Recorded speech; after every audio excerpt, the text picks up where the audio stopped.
Aujourd'hui, je vais vous parler de la lettre 125 des lettres persanes de Montesquieu. C'est une lettre amusante sur un sujet sérieux.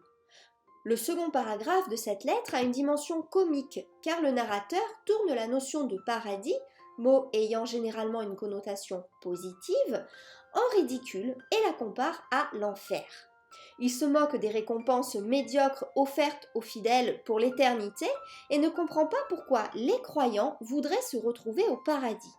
Le récit de Rica est un apologue car il présente une image satirique et moqueuse d'un sujet très sérieux tel que la religion. La morale de cette introduction est que les religions sont des croyances incertaines et que les croyants ne sont pas sûrs d'y gagner quelque chose. Le narrateur cherche à présenter la religion au lecteur comme une tromperie qui menace fortement les gens crédules et qui n'apporte rien aux fidèles. Cet apologue relève de l'absurde car il dénonce le ridicule de certaines croyances dans le but de faire sourire tout en faisant réfléchir. Le comique de situation s'appuie ici sur l'ignorance des gens vis-à-vis des autres religions différentes de la leur. Le quiproquo entre la femme indienne et les prêtres musulmans les tourne en ridicule.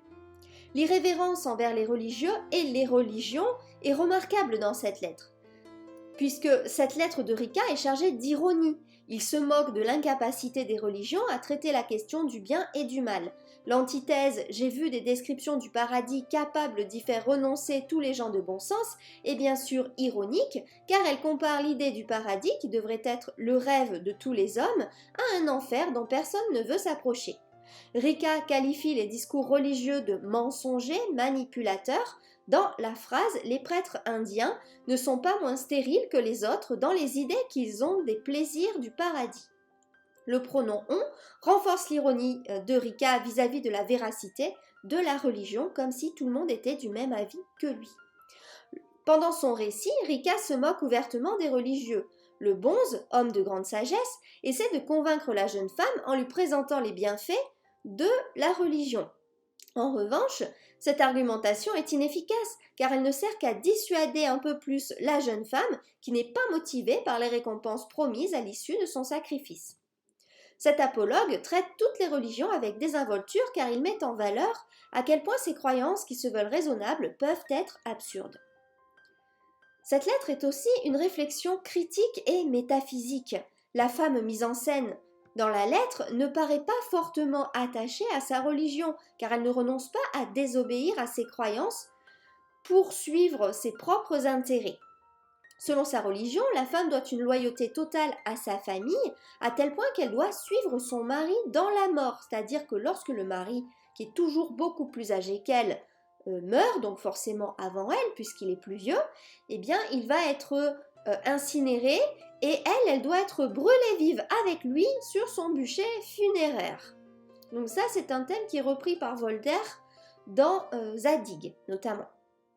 En revanche, cette femme n'hésite pas à tourner le dos à la religion officielle de son pays, car elle ne satisfait plus ses convictions personnelles. Rica donne l'impression que les religions attirent des croyants uniquement grâce à leurs promesses de sublimes récompenses après la mort. Ces promesses ne peuvent être vérifiées par les croyants, ce qui rend leur loyauté plus fragile. Ce qui expliquerait pourquoi les différentes croyances s'accordent sur les punitions de ceux qui refusent de les suivre, mais ne peuvent se mettre d'accord sur les bienfaits qu'ils promettent. Rica ne fait pas de différence entre la religion et la superstition, car il les voit toutes deux comme des mensonges, s'appuyant sur la crédulité et la peur des hommes afin d'établir leur influence.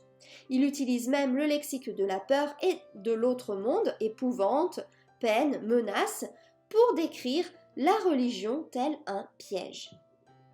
La première phrase de la lettre nous fait réfléchir à la notion de plaisir dans l'existence humaine. Cette phrase suggère que la religion considère la vie humaine comme une simple étape, un rite de passage qui permettrait d'accéder au plaisir du paradis. Ces plaisirs seraient le but ultime de toute l'humanité. Elle devrait être prête à tout sacrifier pour les recevoir.